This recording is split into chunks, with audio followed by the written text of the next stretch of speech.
Bueno, continuamos aquí con esta entrevista con Julio César Valentín Jiminián. Fue senador de la República, presidente de la Cámara de Diputados. Él es miembro del Comité Político del Partido de la Liberación Dominicana, pero me encuentro con la agradable sorpresa de que también es asesor senior del Banco de Desarrollo de América Latina y el Caribe, para toda América Latina, una importante institución financiera regional. Y bueno, pues que bueno, me alegro bastante de eso porque hay que seguir comiendo, ¿verdad que sí? Bueno, ¿en qué está? En buen sanjuanero hay que seguir comiendo. Así, ¿en qué está ahora mismo el Partido de la Liberación Dominicana? Bueno, está en un proceso interno, una consulta para elegir su candidato o candidata. Y bueno, estimo que siempre es razonable e importante que las organizaciones políticas puedan realizar sus procesos sin grandes traumas y que, bueno, presenten sus ofertas al electorado. Los partidos políticos son instituciones cruciales de la democracia y la apuesta debe ser a que se produzcan procesos competitivos, procesos con equidad, tanto al interno de las organizaciones como en las competencias que dan de cara a elegir ya las autoridades nacionales, legislativas y locales. ¿Cómo no? ¿Cómo no? Eso es pronto ya, albergan la esperanza de que todo salga bien después de este proceso, Esa es la apuesta. y digo por la experiencia que se ha tenido. Esa es la apuesta y siempre digo que lo más importante es definir reglas claras, no en el Partido de la Liberación Dominicana, en cualquier organización política, definir reglas claras de forma tal que los sobresaltos y las quejas post procesos sean los menos traumáticos para las organizaciones. ¿Cómo no? Y hay algunas personas, algunos dirigentes que se han comprometido con algunos de los precandidatos. En el caso suyo, pues, está apoyando al doctor Francisco Domínguez Brito, pero hay otras estructuras. A veces se dice si, bueno, si el presidente apoya tal o cual candidato o candidata, o si eso, por ejemplo, pudiese influir de que determinadas estructuras estén a favor de uno o de otro. ¿Usted cree que eso no se produce o no se producirá? Estimo que cada quien es libre de asumir la posición que entienda, pero la jerarquía que significa la presidencia de la organización está totalmente al margen de esto. Okay. Totalmente al margen. No es verdad que Absoluto árbitro. Okay. Y es lo aconsejable y lo razonable. Ok. Bueno, y continúan el tema de los expedientes. Ahí presuntamente ya vendrá un expediente o sea aireado en la cual pues hay importantes dirigentes del partido que tuvieron pues posiciones destacadas en el gobierno, gente inclusive del propio comité político, otros del comité central. Estamos hablando de un caso en que supuestamente habría incurrido como cabeza de grupo el exministro de Hacienda, Donald Guerrero. ¿Cómo ven estos procesos y cuál es la posición que tiene el PLD en todos estos procesos judiciales? Mira, siempre yo he dicho y aconsejaría que cualquier persona que esté en una función pública o que haya estado en una función pública, siempre me lo dije a mí mismo y le pronunciaba constantemente, que los que estamos en función pública debemos estar preparados para rendir cuentas, para responder a cualquier requerimiento de la sociedad o de las autoridades, porque debemos estar siempre sujetos a la ley.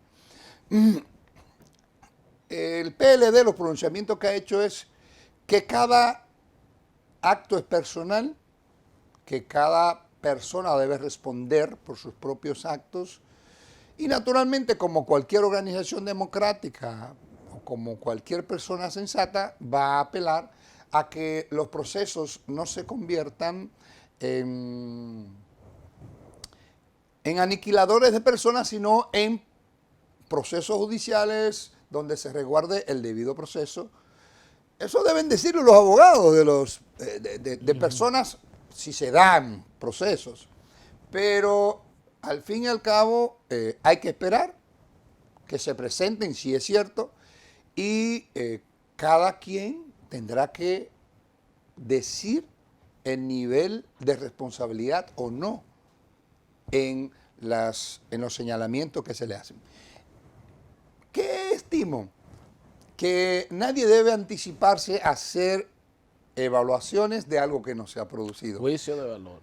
Por tanto, hay que esperar y luego que se produzca cualquier acontecimiento, cualquier actuación de las autoridades, bueno, pues tú tendrás elementos oficiales para emitir cualquier consideración.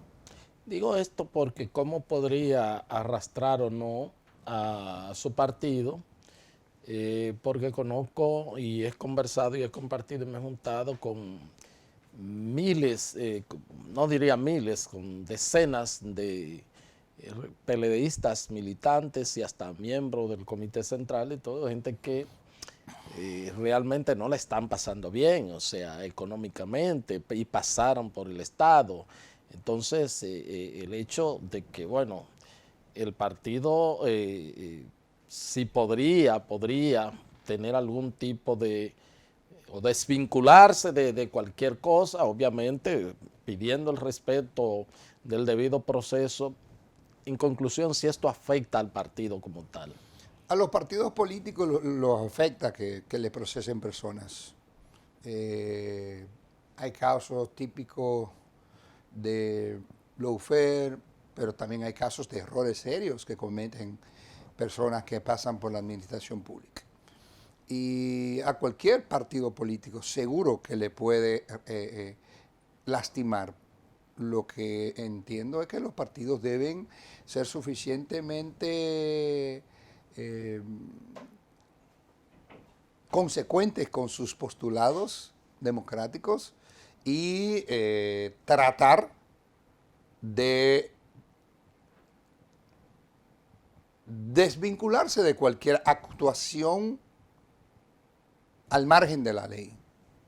Entiendo que afecta a los partidos, pero independientemente de todo, las organizaciones políticas, cualquiera, de oposición y gobierno, deben entender o deben operar en el sentido de que los actos son personales y que deben favorecer cualquier actuación que vaya en favor de la transparencia y en favor de la lucha contra la corrupción. ¿Cómo no? En el caso suyo, cuando lo mencionaron ahí en el tema este, que bueno, después se le dio un no al lugar, lo primero es que se buscó un abogado que nunca tenía nada que ver con el PLD. Eso era para que no se interpretase de que estaba buscando sombrilla en su partido ni nada por el estilo. Además de que es un reconocido abogado. O sea, además de que es una persona que nada tenía que ver con nuestra posición política. Exacto. En un momento determinado, con alguna función en el Estado, que nunca fue apoderado para ningún caso institucional de las instituciones que manejábamos. Un buen jurista. Nosotros siempre decíamos cuando asistimos a cualquier requerimiento, la prensa nos preguntaba, mire, usted está por aquí. Sí, incluso he venido sin ser citado en algunas ocasiones. ¿Por qué? Porque entiendo que quien está o ha estado en funciones públicas sabe o debe saber que se debe al cumplimiento de la ley. Debe saber que si estuvo en el Estado o está, debe rendir cuentas, estar dispuesto a rendir cuentas, estar dispuesto a explicar, estar dispuesto a informar y, por tanto, acudir al llamado de las autoridades judiciales o del Ministerio Público. Siempre lo he dicho y lo dije en aquel momento y lo digo consistentemente ahora. Por eso no me afecta en nada decir lo que dije en lo que tenía que ver con una situación personal que infelizmente sucedió y que nunca debió suceder. ¿Cómo no? ¿Le afectó mucho en el plano familiar, emocional, personal? ¿Fue uno de los momentos más Sí, difíciles? genera impotencia e indignación, porque si siempre lo que he hecho es trabajar por la institucionalidad. Pocos legisladores han impulsado tantas leyes en favor de la institucionalidad y la transparencia. Ahí estuvimos en la ley de declaración jurada, en la ley de extinción de dominios, que fuimos los primeros proponentes junto con Sánchez Roa. Ahí estuvimos con la ley de los derechos de las personas ante la administración pública y el procedimiento administrativo, que es la ley que más derechos otorga después de la Constitución. Ahí estuvimos activamente en la Constitución introduciendo elementos para fortalecer al Estado, hacer un Estado más eficiente, más moderno, más transparente. La ley de administración pública o de función pública que hoy existe fue también una iniciativa nuestra. Es decir, nosotros establecimos en República Dominicana, si no la primera, una de las primeras oficinas de libre acceso a la información pública. ¿Por qué? Porque creemos en eso. Establecimos una oficina de análisis, evaluación y seguimiento de presupuesto con personal totalmente reclutado por concurso, que nada tenía que ver con la organización política de la cual éramos parte. Y esa unidad y otras prácticas fueron valoradas como mejores prácticas institucionales para la gobernabilidad democrática, según el PNUD, para toda América Latina. Entonces, ese comportamiento en el ejercicio del Estado me aseguraba que podía ir con la frente en alto a rendir cuentas, y siempre lo hice. ¿Cómo no? ¿Cómo no? No salió con fortuna de esa, a pesar de que dirigió instituciones y manejó recursos. Mire, después de 30 años en la administración pública, juez de paz, juez de instrucción, fiscal, traductor judicial, abogado en plenitud de ejercicio en un tramo, congresista por 22 años, no les voy a decir que uno tiene, uno pasa hambre, porque eso sería como decir que no hay ni para la botella de agua, como dijo una amiga una vez, y que fue digno de risa colectiva. Pero sí le puedo decir que no fuimos al Estado a buscar fortuna. Nunca pedimos un apartamento para nosotros ni para nuestra familia. Nunca pedimos un contrato para un familiar o para nosotros. Nunca fuimos a pedir los empleos para nuestra familia. Nunca fuimos más que a gestionar soluciones colectivas de las comunidades y sobre todo a plantear iniciativas legislativas que ampliaran derechos, que fortalecieran la institucionalidad y el gobierno abierto y dispuesto a rendir cuenta a la ciudadanía, sobre todo a prestar buen servicio o buen gobierno a la población. Entonces, estamos claros de nuestro servicio y por eso hablamos con claridad en cada una de nuestras reflexiones sin lastimar a nadie, porque también hemos creído que la actividad política podemos discrepar, pero la tolerancia para mí es un valor y una práctica cotidiana y que entiendo que son claves que debe tener toda persona que tenga compromiso con la democracia. Por eso, a la puesta de circulación de mi libro asistieron personas de todo el abanico del pensamiento político. Claro, ahí había gente, militantes comunistas, activistas sociales, gente que no tienen simpatías ni conmigo, ni con mi tradición política, o con mi formación política tradicional, con mi forma de pensar, pero acuden, ¿por qué? Porque hemos siempre sido respetuosos. Cuando ejerces la actividad pública pensando en el bienestar, no lanzas a matar a todo aquel o aquella, a aquellos que no piensan como tú. Entiendo que eso es clave, que se entienda para una mejor convivencia en la sociedad y sobre todo de la sociedad política. ¿Cómo no? A propósito de ese tema que analiza, bueno, ahora mismo se ha variado una medida de coerción a imputados que tienen que ver con parientes. Bueno, ahí está también Fernando Rosa de Santiago. Y bueno, lo que se ha insinuado que un encuentro o casual o no casual entre el presidente de la República y el expresidente Danilo Medina, eso pudo ser parte de un, acuerdo, no sé, para que esas medidas de variación y cosas, y eso pues se ha hecho ruido y se ha mencionado. ¿Usted tiene alguna observación en ese sentido, alguna valoración? Mire, las decisiones judiciales son temas de los jueces y yo nunca entro en consideraciones de ese tipo.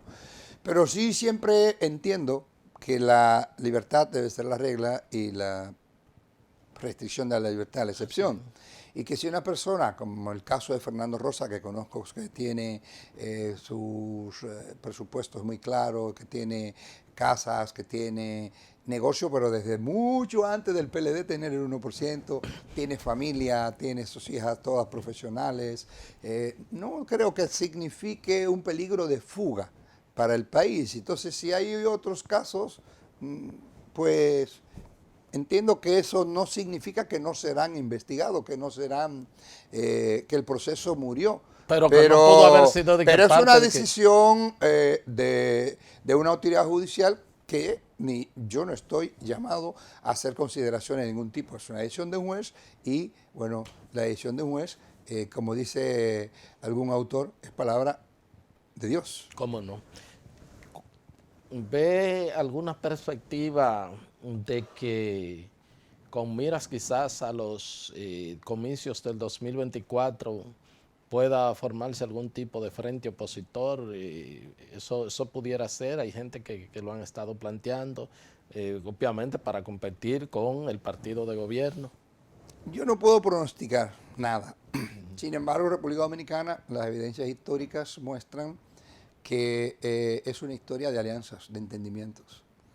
Quienes se pelearon en la Guerra de Abril, los que participaron del bombardeo de Ciudad Nueva, los que bombardearon Ciudad Nueva, el Comando Argentina, donde estaba el MPD, o el Palacio, o los que se enfrentaron a héroes que cayeron en esas acciones y mártires, pues poco tiempo después, pero muy poco tiempo después estaban planteando la táctica del golpe de Estado revolucionario desde la izquierda revolucionaria marxista-leninista junto al PQD y un sector del PRD. Es decir, enemigos irreconciliables se unificaban para enfrentar la ruta continuista y represiva del gobierno del doctor Balaguer de los 12 años. Es decir, que no soy un analista, pero sí soy un preocupado por conocer la historia, y la historia nos dice que siempre hay posibilidad de encuentros entre fuerzas que han discrepado en un momento determinado.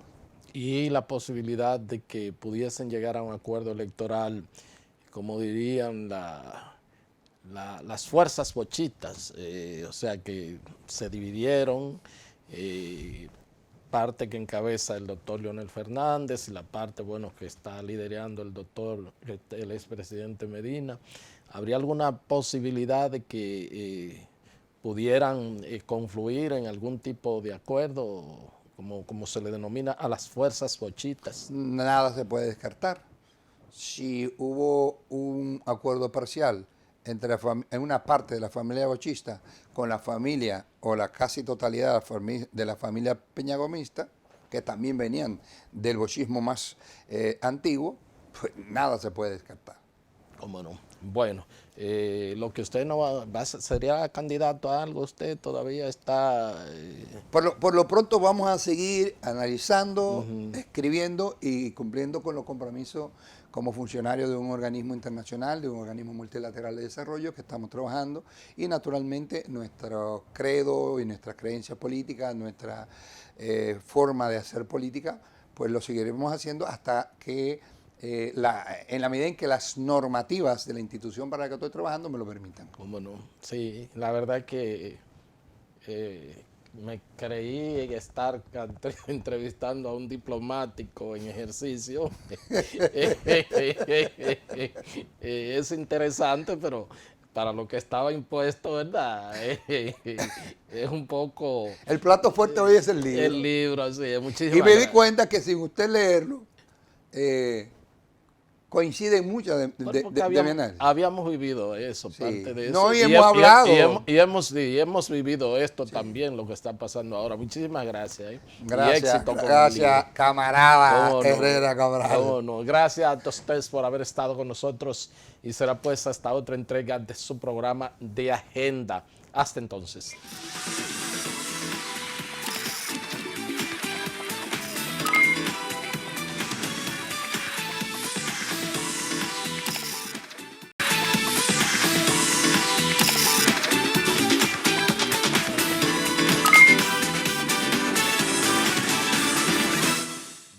amigos televidentes, tal y como les habíamos prometido, tenemos con nosotros a, bueno, escritor, ¿verdad? El licenciado Julio César Valentín Jiminián, expresidente de la Cámara de Diputados, ex senador de la República. Bueno, ya yo creo que por lo menos, es su segundo libro. El primero, pues yo tuve que utilizarlo para una tesis, ¿verdad? De maestría. Y para hablar de ese libro, por supuesto, y del tema político, tengo el placer de contar nuevamente con este amigo, ¿verdad? De los pocos santiagueros que uno puede invitar, que, bueno, pues se sienten cómodos en la capital, porque los otros vienen generalmente de reversa aquí. Eso es para cuando terminen de hacer la diligencia, no tener que dar la vuelta. Saludos, camarada. Saludos, hermano Herrera Cabral. ¿Cómo anda todo? ¿Todo bien? Bien, Fernando. Qué bien, qué bien. Bueno, tengo que disculparme por la ausencia del libro. La verdad que ya a esta edad, si uno no anota y yo no anoté, pues no pude estar en la presentación. ¿Qué fue lo que te movió? ¿Qué fue lo que te motivó para recoger la experiencia de los movimientos sociales del recién pasado siglo todavía? ¿Cuál es la esencia? Yo traté de comparar cómo se movilizaba la gente, por qué protestaba la gente y cuáles segmentos de la sociedad protestaban en los 80, 70, 90, época en la que yo empezaba a hacer actividad política. Y comencé justamente en los grupos populares, en los clubes, en los comités de luchas populares, en el movimiento estudiantil, y quise comprobar cómo se comportan lo que en el libro llamamos repertorio de acción colectiva. Cómo se movilizaba la gente antes, cómo lo hacen en la vida contemporánea, en este siglo XXI, para visibilizar sus demandas. Y en el libro yo analizo el comportamiento de esos movimientos sociales como actores políticos que son, pero no que tienen fines electorales. Podrían tener efectos colaterales electorales, pero sus propósitos no son el poder ni cuota de poder, como sí tienen los partidos políticos, ni los fines de los grupos de presión, el CONEP, el Sindicato de Maestros, por ejemplo, que persiguen objetivos de beneficio corporativo para sus integrantes.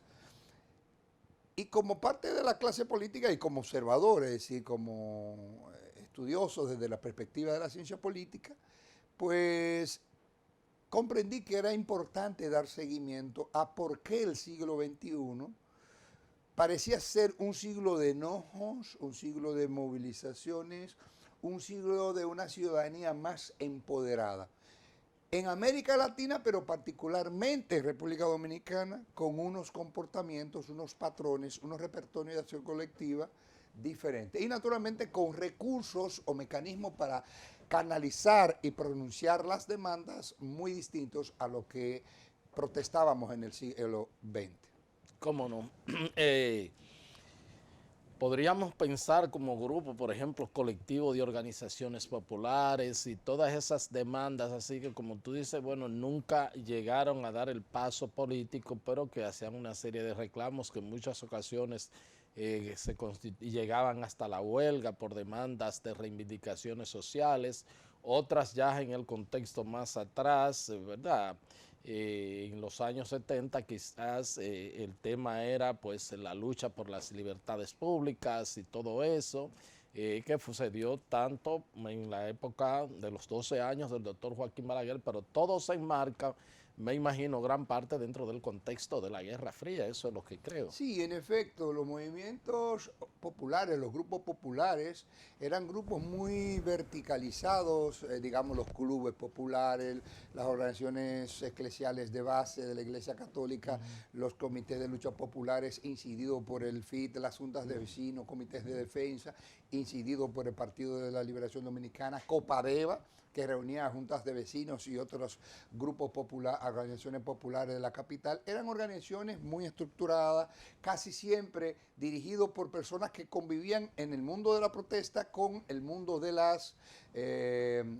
la militancia política partidaria. Los movimientos sociales hoy, aunque concurren actores políticos formales de la política democrática, de los partidos políticos, pero aparecen también como activistas sociales, pero más que eso como aliados influyentes.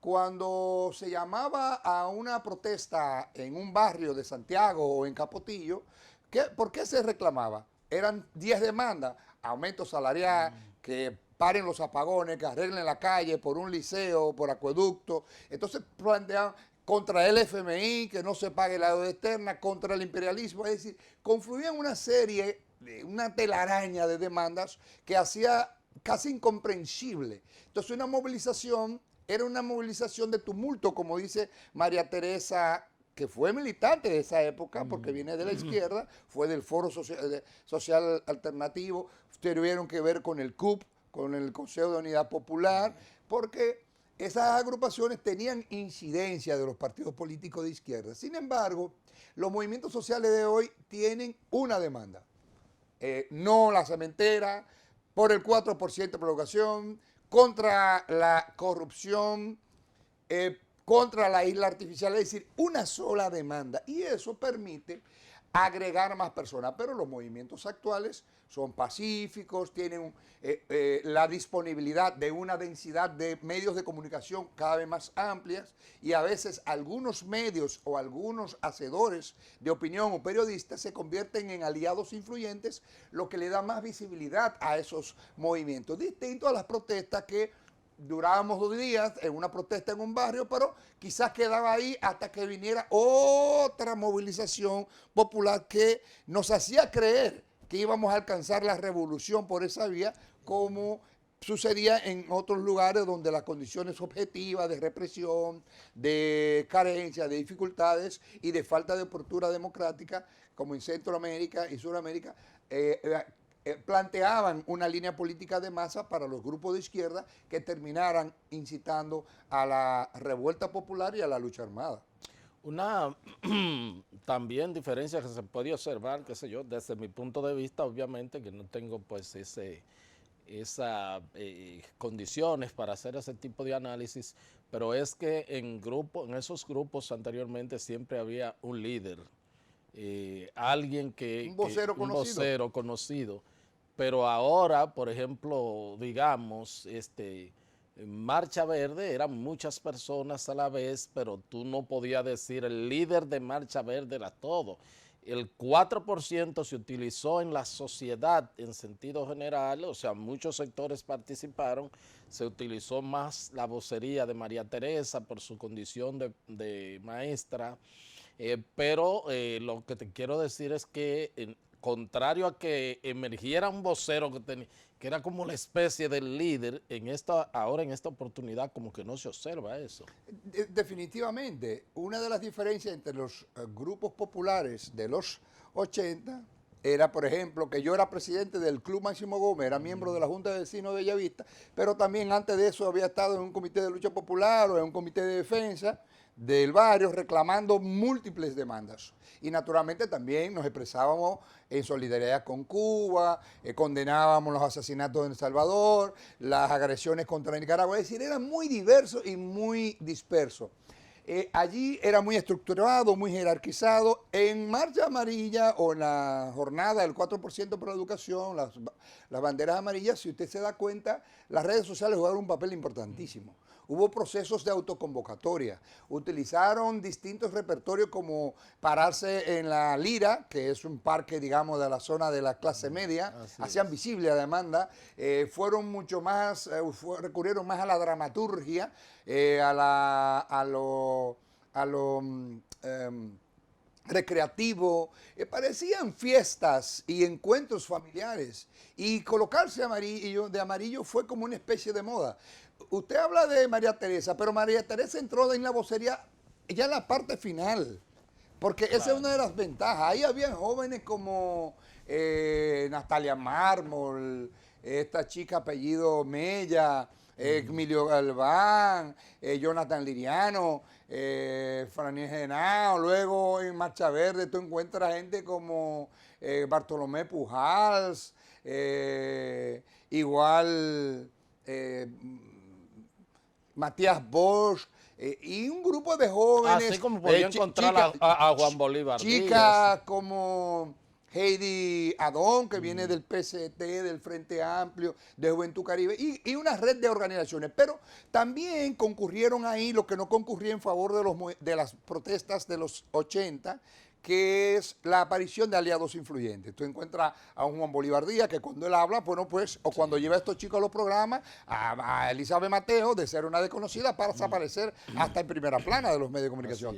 Cuando aparece Uchilora, cuando aparece Zapete, cuando aparece Altagracia Salazar, cuando aparece periodistas conocidos.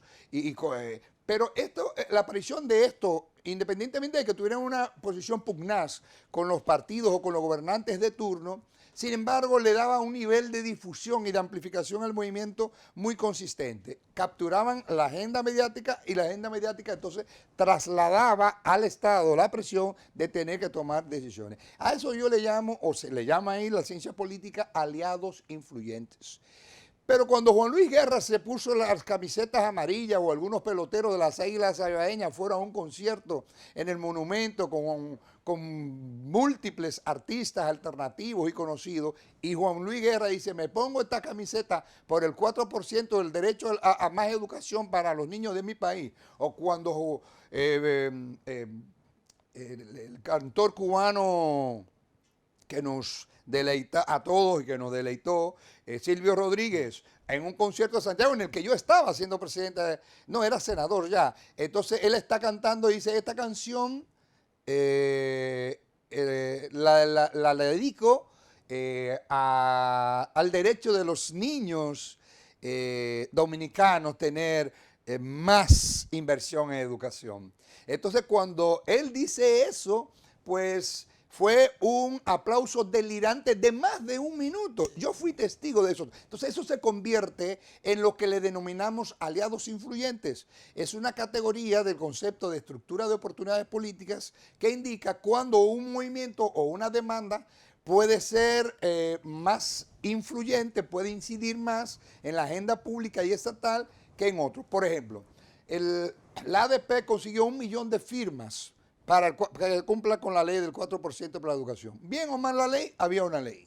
Sin embargo, eso salió en algunos periódicos, no se convirtió en un acto movilizatorio. Eso fue un buen precedente, un acumulado, pero cuando se da la gran movilización es cuando quizá 1 centenar o 2 centenares de personas van frente al palacio con paraguas amarillos, reprimen eso y se convierte entonces en un boom.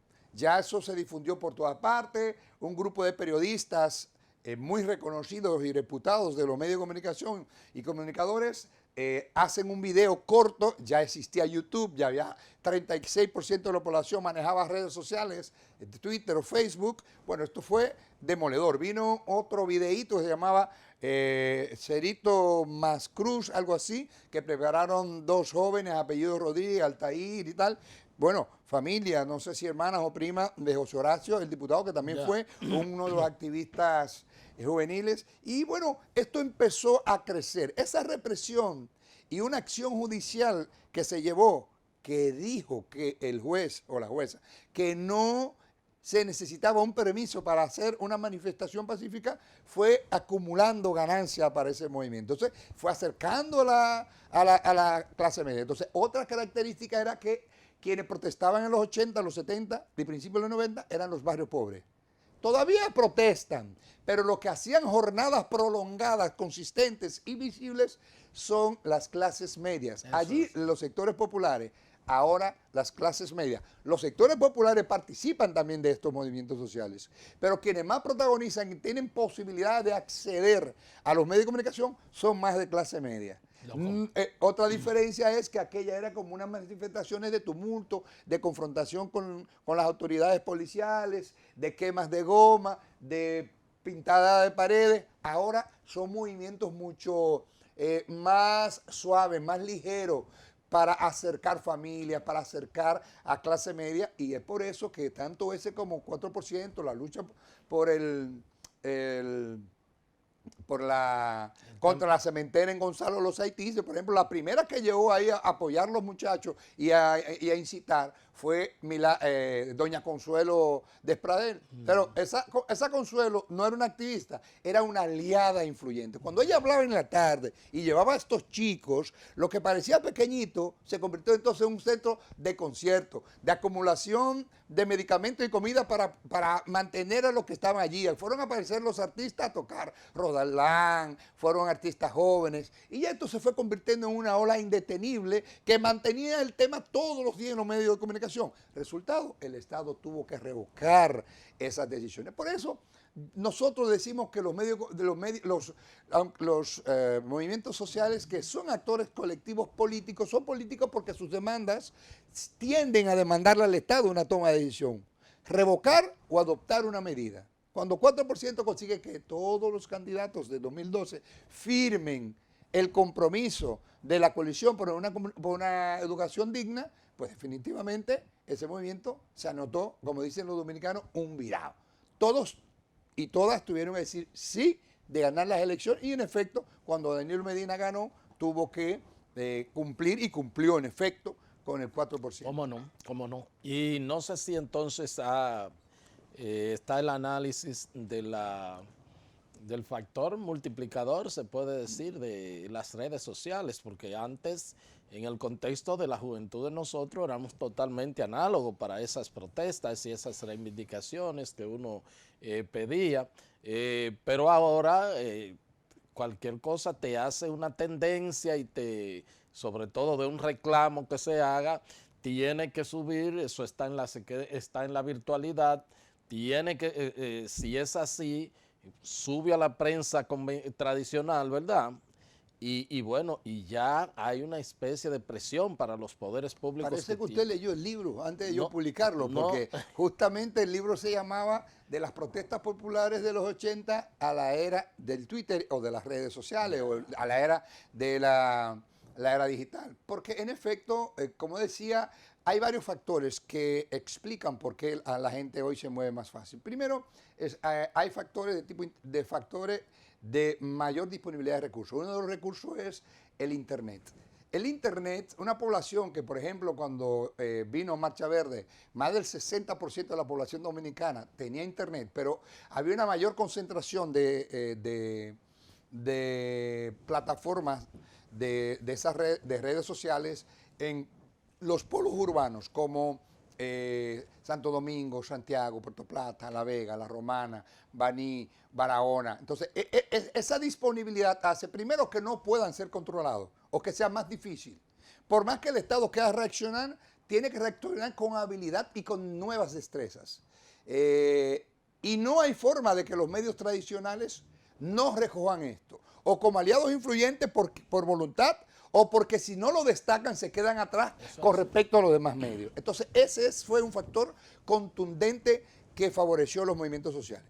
Pero eso también tiene que ver con cambios institucionales. Cambios institucionales en el sentido de que vienen leyes que permiten acceso a la información pública para que los movimientos se informen y exijan, leyes de mayores tolerancias. La Constitución de 2010 abre más tolerancia política. Del 78 para acá hay más tolerancia a las protestas, la gente siente menos riesgos de participar en los movimientos. Al ser movimientos pacíficos también siente menos temor. La gente coloca su distintivo amarillo o el verde cuando era Marcha Verde, el color como un elemento de identidad que no es nuevo, porque hasta los partidos políticos obreros, de la clase obrera de masa, los partidos comunistas, los partidos socialistas, socialdemócratas, usaban el color rojinegro, el rojo, para identificar el compromiso con los explotados y oprimidos. Sin embargo, los movimientos sociales nunca recurrían a los movimientos de protesta a este tipo de recurso simbólico de cohesión de los colectivos que se movilizan. Otro componente que explica eso es la expansión de clase media. Al crecer la clase media, esa clase media también es un segmento social que, si bien gana en bienestar, esa clase media está más informada, es más sofisticada, tiene internet, está tiene más acceso, empoderada, puede hablar y por tanto es una ciudadanía más empoderada.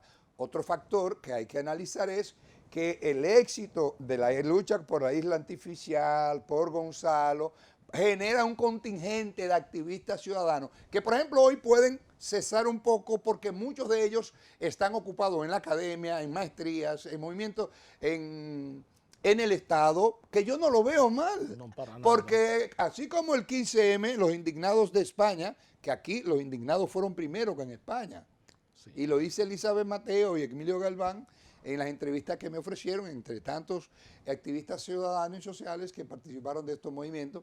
Bueno, pues muchos de los activistas que concurrieron de manera espontánea al 15M, los periódicos españoles no destacaron que había 50.000 gente en Plaza del Sol, pero lo destacó el New York Times y lo destacó el Washington Post y lo destacó el periódico más conocido de Portugal y de Inglaterra. ¿Qué pasó ahí? Los medios de España empezaron a perder credibilidad, se obligaron a publicar todo. Todos esos factores concurrieron en República Dominicana. Entonces, tolerancia política, apertura, grietas o alineamientos inestables. Es decir, mientras había unidad discursiva en el movimiento social o en los movimientos sociales, porque la comunidad científica, académica, los expertos apoyaron y le dieron insumos para tener un discurso unificado y consistente al 4%, a Marcha Verde, a la lucha contra la cementera y a la isla artificial. Ahí había antropólogos, había geólogos, ahí habían ambientalistas, ahí había de todo. Entonces, todo esto permitió que mientras también, en todo eso. Perdón, mientras todo eso sucedía, que había unidad de criterio y la incidencia de los expertos, pues el Estado estaba dividido. Bengoa decía una cosa en 4% y el otro decía otro. Sí. El secretario de Estado técnico, Selman, defendía la isla artificial y César Pina decía, ese proyecto probablemente sea retirado. El vocero Rafael Núñez decía algo, entonces venía Max Puig, que era ministro de Ambiente, y decía, nosotros no hemos dado permiso ambiental para iniciar esa obra. Es decir, fueron tantos factores como eso que yo le llamo, o le llama a la ciencia política, alineamiento inestable o grietas en el poder, diputados y senadores del PLD, que votaban en contra de esos proyectos que habían enviado el partido de gobierno, pues todos esos elementos son analizados en este libro. ¿Cómo no? ¿Cómo no? Bueno, pues decir que de la lucha también hay que decir de Loma Miranda, que también fue parte de todos estos movimientos recientes. Bueno, pues solicito el permiso de el expresidente de la Cámara de Diputados y ex senador por la provincia de Santiago, autor de varios libros, en esta ocasión de los movimientos sociales dominicanos en el siglo XXI. Yo me imagino que para mí, ¿verdad que sí? Los que no fueron a la puesta de circulación no tienen libro. Tienen que ir a buscar a Cuesta, a la librería jurídica internacional, a la Trinitaria. Yo estoy de acuerdo con eso, solo que... A la filantrópica. Y yo solamente estoy de acuerdo con eso. Todo el que me habla de un libro, mira, voy a ponerlo, si no puedo ir o algo así, tengo dos opciones. Si lo presento en televisión, hay que regalármelo. Si me lo compro, no lo presento en televisión. Pues preséntelo. Y recomiende la compra. Aquí está el libro y hay que comprarlo, ¿verdad? Porque es interesantísimo todo esto para tomar, todos los tomadores de decisiones, no solamente en la parte política, sino también en las partes empresariales y en todo el sentido del movimiento de la sociedad. Vamos a solicitar una pausa y entonces venimos con la parte complementaria de la entrevista y apuesten a que vamos a hablar de política. Pausamos.